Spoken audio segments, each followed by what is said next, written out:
Bienvenue dans ce 23e jour. Aujourd'hui, nous terminons le Code de l'Alliance, les chapitres 21 à 23, avec les lois civiles que Dieu a données au peuple pour qu'ils vivent en terre promise.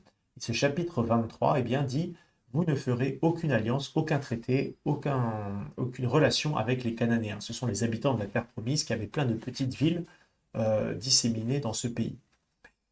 Alors ça peut nous paraître un petit peu refermé et xénophobe de ne pas vouloir faire d'alliance avec les habitants du coin, pas très curieux, pas très accueillant. Rappelons-nous que les Cananéens ont comme idole, entre autres, Moloch, auquel a été offert des sacrifices d'enfants, voilà, sacrifices d'enfants vivants à cette idole Moloch. Et on comprend que Dieu leur dit, voilà, il ne peut pas y avoir de compromis avec ces choses horribles. Et cela nous éclaire sur le combat spirituel. C'est comme si Dieu nous disait, si tu veux être en terre promise, établir le royaume, tu ne peux pas faire de compromis, tu ne peux pas avoir des alliances, avoir des traités avec les péchés, qu'ils soient petits ou qu'ils soient grands. La terre promise, voilà, c'est un peu comme le royaume, et ces cités cananéennes fortifiées sont un peu comme les péchés. Et donc cela nous éclaire qu'il ne peut y avoir de tolérance que vis-à-vis de ce qui est bon. Il n'y a pas de tolérance à avoir avec le mal.